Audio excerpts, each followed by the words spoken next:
दोस्तों इंग्लिश सीखने के लिए टेंस बहुत ज़्यादा ज़रूरी है। इनके बगैर आप इंग्लिश नहीं सीख सकते, क्योंकि देखिए इंग्लिश सीखने के लिए टेंस का ही बहुत महत्वपूर्ण रोल होता है। आज मैं आपको बताने वाला हूँ टेंसेस पूरी डिटेल के साथ। दोस्तों इस वीडियो में आप पूरी डिटेल के साथ टेंसेस को सीखने वाले हैं, बहुत ही आसान तरीके में। दोस्तों मैं आपको बताऊंगा सब कुछ, इसके बाद आपको किसी वीडियो को देखने की जरूरत नहीं है। दोस्तों बिल्कुल सरल से सरल शब्दों में बताने वाला हूँ टेंस कितने प्रकार के होते हैं और कब कब यूज करने चाहिए, इन्हें कहाँ कहाँ यूज करते हैं। दोस्तों सारी बातों को बताऊंगा और साथ ही साथ मैं सेंटेंस के बारे में बताऊंगा। तो दोस्तों सबसे पहले मैं आपको बता दूं कि टेंस का मतलब होता है काल।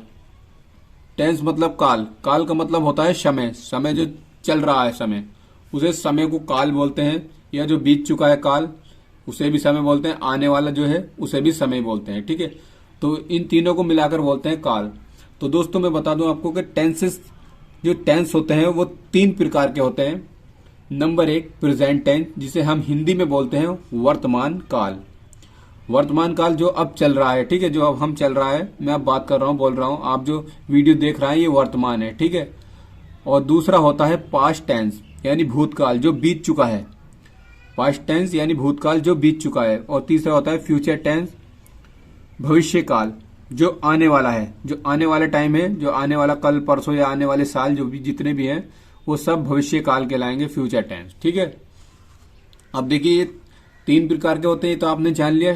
अगर टीचर पूछे कि टेंस कितने प्रकार के होते हैं तो आप बताना तीन प्रकार के, present tense, past tense, future tense, वर्तमान काल, भूतकाल, भविष्य काल। ठीक है, और अब चलिए आगे देखिए, हम सबसे पहले प्रेजेंट टेंस के बारे में बात करेंगे। प्रेजेंट टेंस में हम कितने टेंसों को पढ़ते हैं।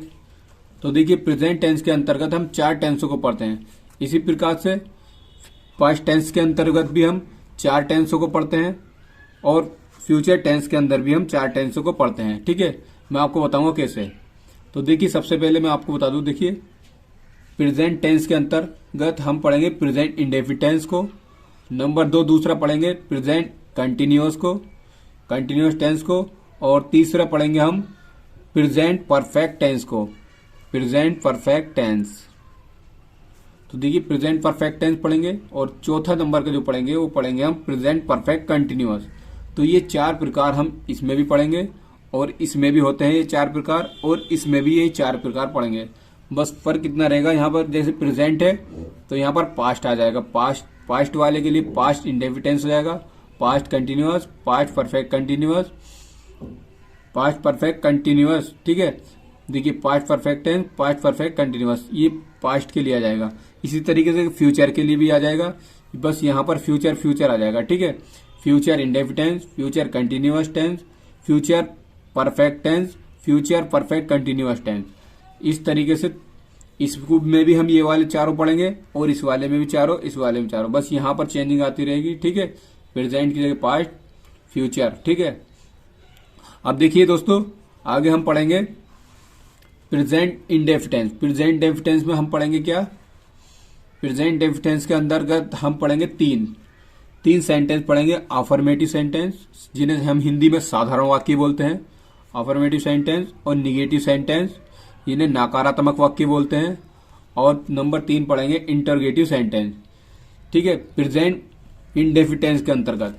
इसके बाद जब हमने इंडेफिनिट टेंस को हम ये तीनों पढ़ लेंगे, इसके अंतर्गत प्रेजेंट इंडेफिनिट टेंस में हम इन तीनों को पढ़ लेंगे। ठीक है, ये तीनों हम पढ़ लेंगे इसके अंतर्गत, यानी कि इसके अंदर ये तीनों और हैं छिपे हुए। ठीक है, जब हम ये पढ़ेंगे तो हम इनका यूज करके इसको पढ़ेंगे और इसी प्रकार इसको भी इन तीनों का ही यूज कर कर पढ़ेंगे। ठीक है, प्रेजेंट कंटिन्यूअस को भी इसी तरीके से इसका ही यूज करके पढ़ेंगे।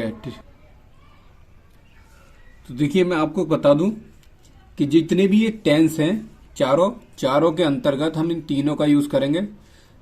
ये चारों टेंस हैं जितने भी, इन चारों में हम इन तीनों सेंटेंसों का यूज करके पढ़ेंगे। ठीक है, इसे पढ़ेंगे तब अफर्मेटिव, निगेटिव, इंटरोगेटिव पढ़ेंगे। इसे पढ़ेंगे तो तब अफर्मेटिव, इंटरोगेटिव, निगेटिव करके पढ़ेंगे। ठीक है, इसके अंतर्गत अंदर भी ये तीनों छुपे हुए हैं। कहने का मतलब ये है दोस्तों, इसके अंदर भी तीनों छुपे हैं, प्रेजेंट इंडेफिनिट टेंस के अंदर भी ये तीनों छुपे हुए हैं, और प्रेजेंट कंटिन्यूअस के अंदर भी ये तीनों छुपे हुए हैं, और प्रेजेंट परफेक्ट टेंस के अंदर भी ये तीनों हैं, और प्रेजेंट परफेक्ट कंटिन्यूअस के भी तीनों हैं। इसी प्रकार से अगर फ्यूचर वाले भी लेंगे, पास्ट वाला भी लेंगे और फ्यूचर वाला भी लेंगे, तो तीनों के अंदर अंदर सबके अंदर ये तीनों है, ठीक है। इसलिए बच्चे कंफ्यूज होते हैं ये कितने सारे हैं, लेकिन कंफ्यूज नहीं होना। देखिए अगर ये फ्यूचर लिख दें तो तब भी इन तीनों के अंदर ये वाले, इस चारों के अंदर फ्यूचर मान लो, अगर यहाँ प्रेजेंट है या फ्यूचर कर दें तो ये फ्यूचर वाले के अंतर्गत भी तीनों, इसमें भी तीनों और इस वाले में भी ये तीनों ही यूज होंगे, अफर्मेटिव, निगेटिव, इंटरगेटिव, ठीक है। अब देखिए दोस्तों, मैं उम्मीद करता हूं आपको ये अच्छे समझ में आ गए होंगे। तो चलिए मैं अब आपको बताता हूं सेंटेंस कितने प्रकार के होते हैं। तो देखिए दोस्तों, सेंटेंस मतलब वाक्य, सेंटेंस मतलब वाक्य। तो सेंटेंस दोस्तों मैं बता दूं आपको कि 5 प्रकार के होते हैं। कितने प्रकार के? 5 प्रकार के होते हैं। अगर टीचर क्लास में पूछ ले सेंटेंस कितने प्रकार के होते हैं तो आप बताना 5 प्रकार के होते हैं। तो देखिए सबसे पहला होता है असर्टिव सेंटेंस, ये साधारण वाक्य बोलते हैं। दूसरा होता है इंटरोगेटिव सेंटेंस, इसे प्रश्नवाचक वाक्य बोलते हैं। और तीसरा होता है इम्परेटिव सेंटेंस, आदेशात्मक वाक्य बोलते हैं।